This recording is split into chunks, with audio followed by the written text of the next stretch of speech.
Good morning and welcome back to my channel. Today I'm sharing how I'm taking these wonderful apples and turning them into applesauce.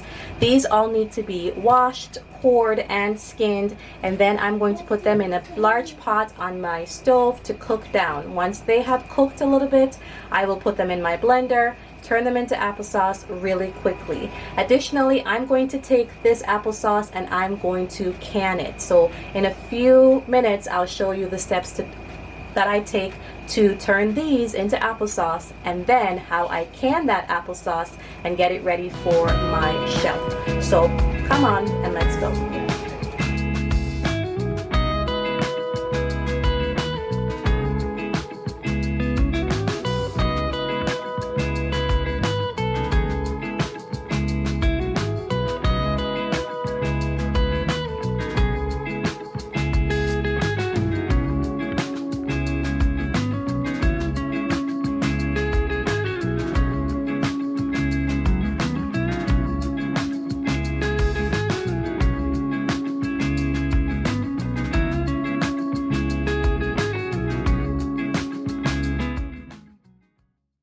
Alright, so I have already washed the apples. I am going to take the skins off and core it. Then I'm going to boil it briefly on my stove. That's going to help to soften them and get them to blend more easily. You can leave the skins on if you want to. You'll get more of a pinkish hue in your applesauce, but I'm going to take the skins off because that's what we prefer. So I'll bring you back when we're ready for the next step.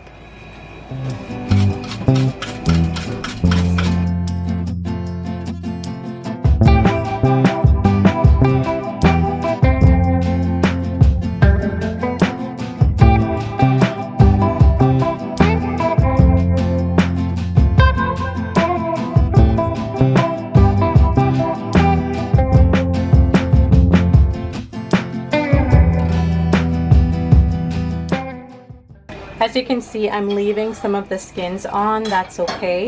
I'm just primarily focusing on the major skins that I'm taking off.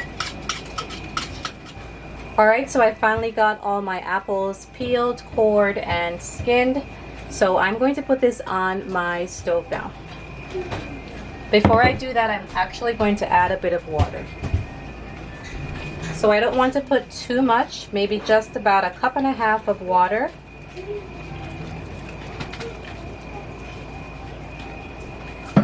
And if I feel like I need more, I will add more to that, okay? Alright, so I'm going to let this cook down for a little bit, and then once it's soft enough, I'm going to blend it. So I'll bring you back when it's time for the next step. Again, I'm going to watch this for a little bit though to see if I need to add some more water, and I'll let you know when I come back if I added more water. Alright, so while my apples are cooking away on the stove, I am going to get my jars ready for canning. So this is not a channel that will give you step-by-step instructions on how to can, because I want to make sure that if you're canning in your kitchen, you're following the proper guidelines and procedures. I will link down in the description box some resources that you can rely on if you decide you want to start canning at home. But I'm going to share with you how I can the applesauce for our kitchen. I do have this canning book that I recently picked up. I've been canning for over 14 years, since before our children were born.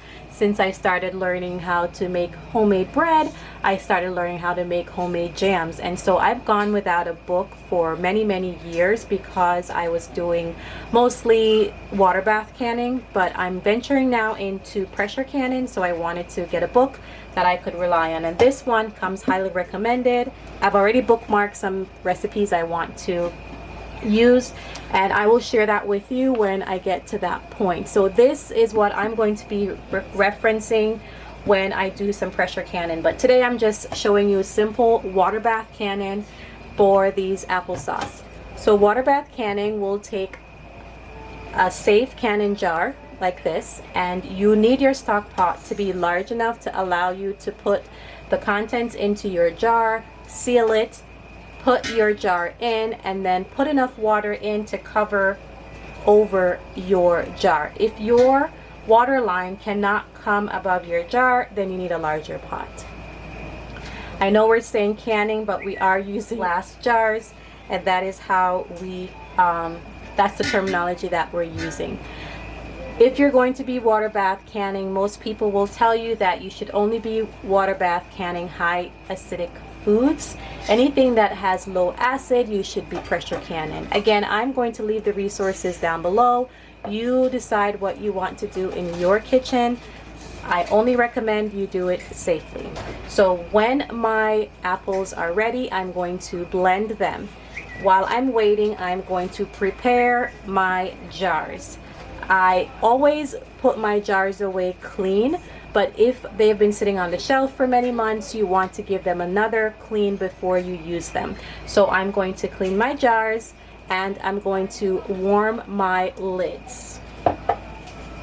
So you're going to need what we call a flat and a band to seal your jar. So we have the jar, we're going to fill it with hot food, then we're going to put on our lid, and then we're going to put on our band.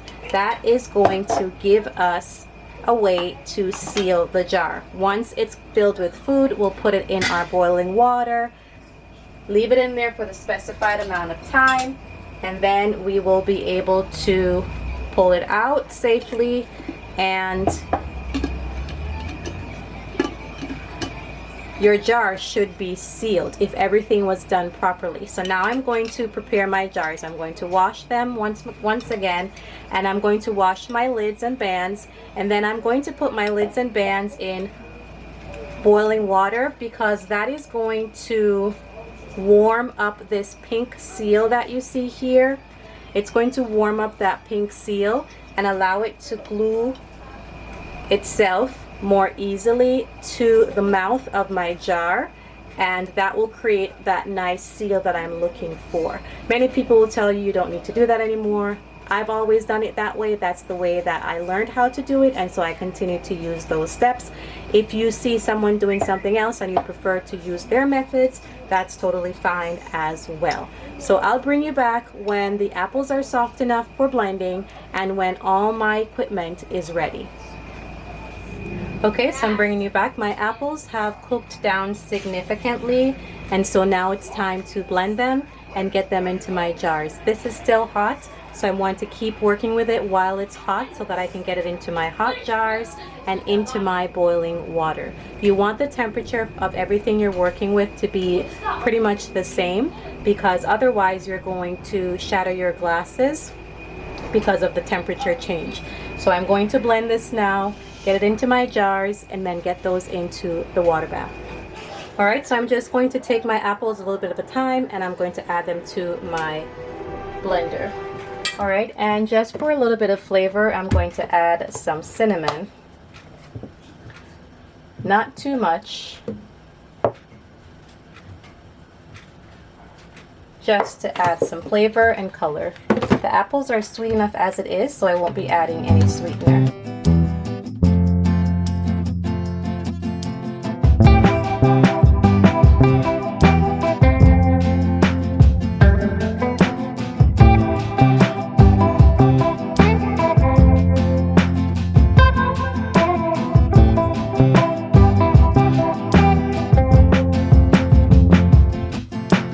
Alright, so once you get it to the consistency that you like, you're going to start getting it into your jars.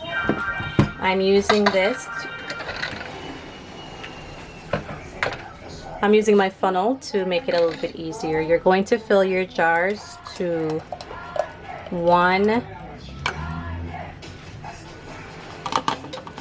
headspace.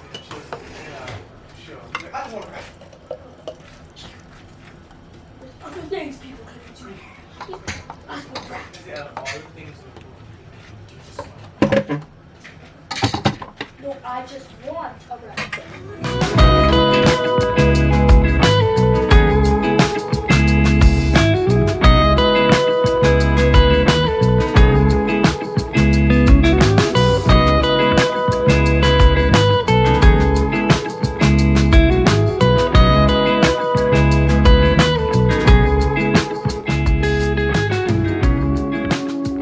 Alright, and then I'm just going to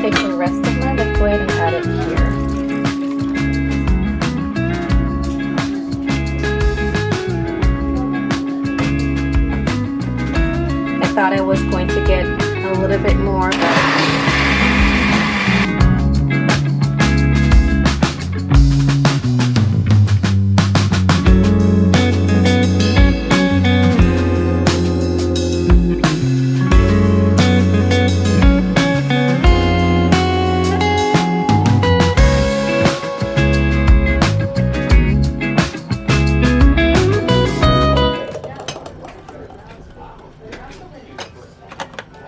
alright, so I'm going to fill these up and I'm going to leave 1 inch of headspace to make sure that I'm following the canning guidelines. Again, I'm going to leave resources for you in the description box that will walk you through step by step what to do when you are canning in your home kitchen.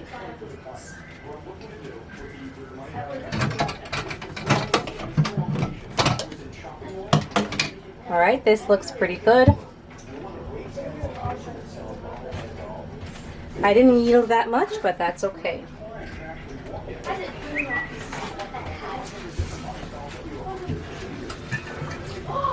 The next thing I'm going to do is to wipe my rims. Applesauce is very thick, and so you want to make sure that your rims are clean so that when you go to put on your lids and your bands, you will get a nice seal. If there's anything left on your rim, then you'll more than likely not get a proper seal, and you're going to have to try resealing the jar.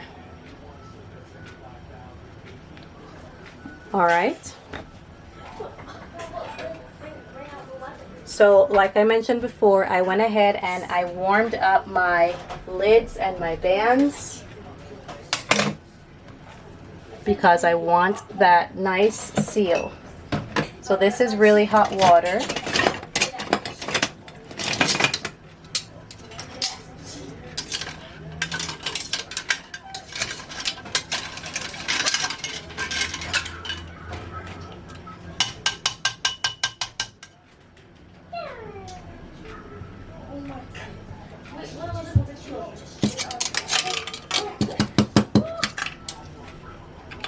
And then I just take my lids, put it on top.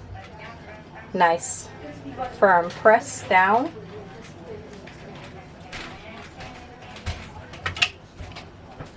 Just like so. And then each jar gets a rim, gets a band. And you're going to put this on fingertip tight. See, I can't use my fingertips to turn it anymore.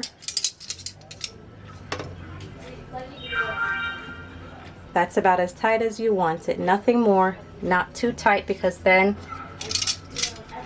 your bands and your lids will end up too tight. All right, there you go.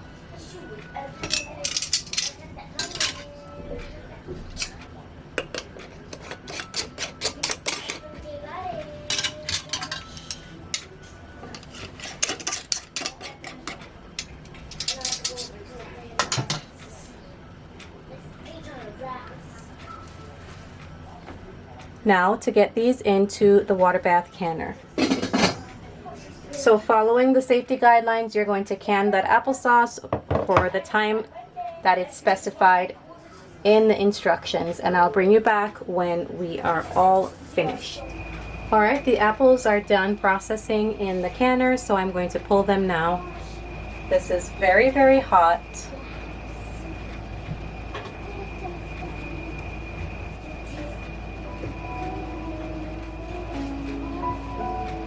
So I only got 4 pints this time, which is absolutely fine. I am a small scale canner, so I'm not canning items from my garden because I don't have a backyard garden. But when I go to the grocery store and I find things on sale, I like to buy extras, and before they go bad, then I will can them. And eventually, if I do that enough, I can build up a very nice stash of home canned goods on my shelf. I'm going to leave these untouched for the next several hours to allow them to cool down to room temperature, and while they're cooling, you'll hear the pinging of the lids. That's a really good sign that your items have canned properly and that they are properly sealed. If you have any questions about what we did today, please feel free to leave them down in the comment section down below. Again, this is just a quick video to show you how I take some fresh apples and turn them into applesauce, and then take that applesauce and make it shelf stable. If I do this every month and I can get a few pints of applesauce, then I can build up a very nice stash for when I need something for a quick snack, or if I'd like to make some kind of baked goods that include applesauce. If you didn't know, applesauce is also a really good replacement for eggs. So if you're running low on eggs, or if you're trying to create something without using eggs, applesauce is a very good substitute. So I like to keep it on my shelf for various reasons. I hope you enjoyed today's video. If you have any questions, leave them down in the comment section. I look forward to seeing you in the next video.